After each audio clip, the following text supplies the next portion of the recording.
Hello guys, हम solve कर रहे थे एस्टेट 2024 लेवल 3 का सॉल्यूशन। उसमें हम फिजिक्स वाले पार्ट का सॉल्यूशन कर रहे थे, जिसमें हम 102 तक सॉल्यूशन कर चुके हैं। अब हम करते हैं क्वेश्चन नंबर 103। तो देखते हैं इसमें क्या गिवन है। Match of the following and select the correct answer for the codes given below. यहाँ पे हमारे पास रेडिएशंस गिवन है और वो किस तरीके से प्रोड्यूस होती हैं, उनके प्रोडक्शन गिवन है। तो हमें मैच करना है किस कौन से वाले प्रोडक्शन से कौन से वाली वेव प्रोड्यूस हो रही है। तो स्टार्टिंग में हमारे पास vibration of atoms and molecules, atoms के और मॉलिक्यूल्स के वाइब्रेशन से हमारे पास जो वेव प्रोड्यूस होती है वो है हमारे पास इंफ्रारेड रे। तो इसका मतलब डी में फर्स्ट में हमारे पास जो आंसर आएगा वो होगा डी। ये हम ऑप्शंस में अगर मैच करें तो ये हमारे पास सेकेंड एंड फोर्थ में गिवन है, तो यहाँ से हमें पता लगता है फर्स्ट और थर्ड तो आंसर होगा नहीं।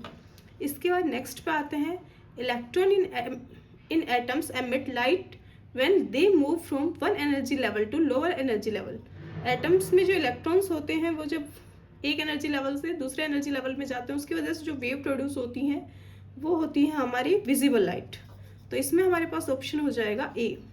तो सेकंड हमारे पास ए, ये हमारे पास दोनों इन दोनों में ही गिवन है, तो इसमें हमें नहीं पता लगा। नेक्स्ट पे आते हैं, inertial electron in the atoms moving from one energy level to a lower energy level.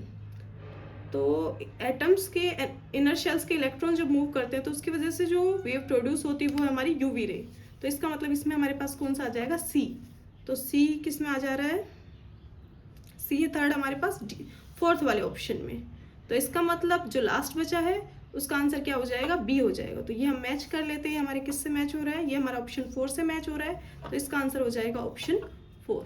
ठीक है। Next, an ideal air core solenoid has a radius of 2.2 cm, a length of 12 cm, and number of turns are 9000. The solenoid carries a current of 2 ampere. The energy stored in the solenoid।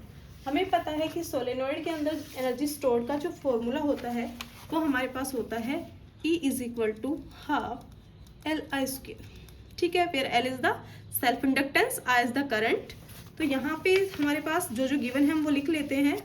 यहाँ पे हमारे पास given है radius, वो हमारे पास है 2 centimetre, जिसको हम change करेंगे तो 2 × 10⁻² मीटर में हो जाएगा। हमारे पास लेंथ है वो हो जाएगा 12 × 10⁻² मीटर, और नंबर ऑफ टर्न्स गिवन है दैट इज 9000, और हमारे पास करंट की वैल्यू गिवन है वो हो जाएगी 2 एम्पियर। ये हमारे पास लेंथ है। तो यहाँ पे हमें इस क्वेश्चन को सॉल्व करने के लिए हमें क्या चाहिए, हमें चाहिए सेल्फ इंडक्टेंस। उसका फॉर्मूला होता है μ0 n² A/L, where μ0 is magnetic permeability, n is the number of turns, A is the area of cross section, L is the length। तो हम इन सबको वैल्यूज को पुट करें तो देखो क्या रिजल्ट आएगा, μ0 विल बी 4 π × 10⁻⁷। यहाँ पे n की वैल्यू गिवन है 9000, इसको सोल्व करेंगे तो 9000 × 9000, और एरिया क्या होता है πr², तो पाई इंटू आर की वैल्यू है 2 × 10⁻², इसका स्क्वायर अपॉन लेंथ। लेंथ कितने गिवन है, 12 × 10⁻²। जब हम इसको सॉल्व करते हैं तो हमारे पास जो रिजल्ट सॉल्व होके आएगा वो रिजल्ट होगा 1.066 हेनरी।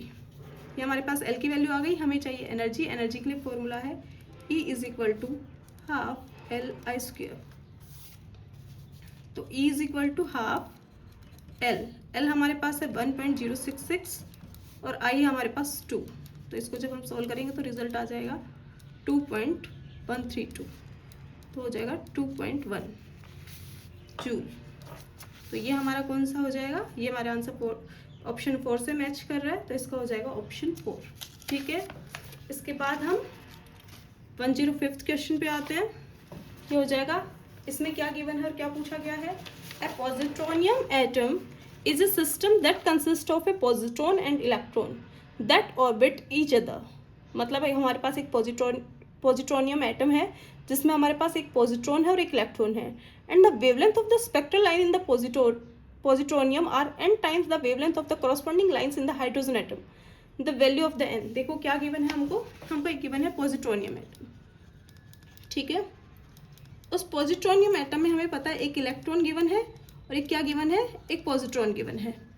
और यहाँ पे इसने बोला है कि इसकी जो वेवलेंथ है पॉजिट्रोनियम एटम की that is the n times of the hydrogen atom, ये गिवन है हमें, और हमें इस n की वैल्यू को क्या करना है, कैलकुलेट। तो उससे पहले हम अगर देखें तो हाइड्रोजन एटम को अगर हम देखें तो हाइड्रोजन एटम के अंदर हमें पता है एक इलेक्ट्रॉन होता है और एक प्रोटॉन होता है।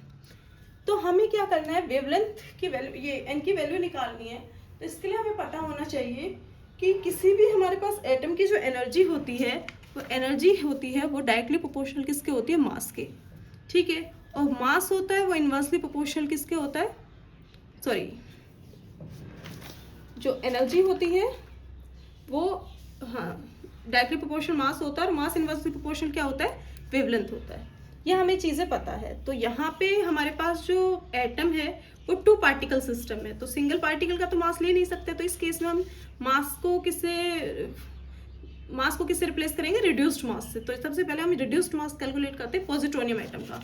तो पॉजिट्रोनियम एटम का अगर हम रिड्यूस्ड मास देखें तो वो होगा Me into Me upon Me plus Me। तो ये मेरा सॉल्व होके आएगा Me/2। अब हम क्या करते हैं, रिड्यूस्ड मास किसका निकालते हैं, हाइड्रोजन एटम का। वो होगा हमारा Mp cross Me into Mp plus Me। अब हमें क्या पता है कि प्रोटॉन का जो मास होता है वो इलेक्ट्रॉन के कंपैरिजन में क्या होता है, बहुत ज़्यादा, क्योंकि हम जानते हैं mass of proton is 1836 times of electron. तो यहाँ से जब हम इस इक्वेशन को देखेंगे तो जो हमारा डिनोमिनेटर है वो हमारा हम लिख सकते हैं Mp plus Me approximately equal to Mp। तो यहाँ पे जब हम इसको सोल्व करेंगे तो μs इज इक्वल टू हो जाएगा Mp into Me upon Mp। तो सोल्व करेंगे तो केवल क्या रह जाएगा, Me रह जाएगा, ठीक है। इसके बाद यहाँ से हमें क्या देखने को मिला, मास और वेवलेंथ एक दूसरे क्या है, इनवर्सली प्रोपोर्शनल है, ठीक है। तो यहाँ से अगर मैं lambda p positronium, wavelength of positronium atom और वेवलेंथ ऑफ हाइड्रोजन एटम, इन दोनों को कंपैरिजन करूं तो वो हमारे पास आना चाहिए इस तरीके से कुछ, सॉरी। तो इनकी वैल्यूज को जब मैं पुट करूंगी तो वो हो जाएगा 2Me अपॉन Me। सोल्व करेंगे तो रिजल्ट आ जाएगा 2। तो lambda p is equal to आ जाएगा 2 टाइम्स ऑफ हाइड्रोजन एटम। तो इस इक्वेशन को जब मैं इस इक्वेशन से कंपेयर करूंगी तो यहाँ पे रिजल्ट आ जाएगा n इज इक्वल टू 2, जो हमारे पास कौन से ऑप्शन से मैच कर रहा है, फर्स्ट ऑप्शन से। तो इसका आंसर आ जाएगा ऑप्शन फर्स्ट, ठीक है। इसके बाद नेक्स्ट आता है, out of the following which is method of producing A coherent source by the division of amplitude. देखो कोहेरेंट सोर्स, हम तो दो अलग अलग इंडिपेंडेंट सोर्स है, हम कभी भी कोहेरेंट सोर्स नहीं बना सकते हैं। तो हमारे पास जो सोर्स होता है उसी का ही हम डिवीजन करके क्या कर सकते हैं, कोहेरेंट सोर्स बना सकते हैं। 2 तरीके होते हैं, बाय डिवीजन ऑफ वेवफ्रंट और बाय डिवीजन ऑफ एम्पलीट्यूड। तो हमें यहाँ पे सेलेक्ट करना है कौन सा बाय डिवीजन ऑफ एम्पलीट्यूड है। तो यहाँ पे हम देखें यंग्स डबल स्लिट एक्सपेरिमेंट, ये हमारा डिवीजन ऑफ वेवफ्रंट होता है। फ्रेजनल बायप्रिज्म, इसमें भी हमारा वेवफ्रंट का डिवीजन होता है। एलॉयड मिरर, इसमें भी हमारा डिवीजन ऑफ वेवफ्रंट होता है। न्यूटन्स रिंग एक्सपेरिमेंट, इसमें हमारे पास क्या होता है, कोहेरेंट सोर्स मिलता है by the division of amplitude. तो इसका आंसर हो जाएगा ऑप्शन 4, ठीक है। नेक्स्ट हमारे पास आता है N N type semiconductor is, जो एन टाइप सेमीकंडक्टर, देखिए हमारे पास एन टाइप सेमीकंडक्टर हो या पी टाइप सेमीकंडक्टर हो, वो हमारा क्या होता है, इलेक्ट्रिकली न्यूट्रल होता है। और जो उसकी डोपिंग की जाती है पॉजिटिवली या नेगेटिव चार्ज के ऊपर डिपेंड करके, जो भी इम्प्योरिटीज है उसकी डोपिंग की जाती है, उसके बिहाफ पे हमें टाइप ऑफ सेमीकंडक्टर मिलता है, पी टाइप या एन टाइप, लेकिन वो हमेशा रहेगा क्या, न्यूट्रल रहेगा। तो इसका आंसर हमारा क्या हो जाएगा, ऑप्शन 3 हो जाएगा। आप लोगों को आई होप समझ में आ रहा होगा। आप लोगों को कोई भी डाउट होता है आप मुझे कमेंट में पूछ सकते हैं। Thank you.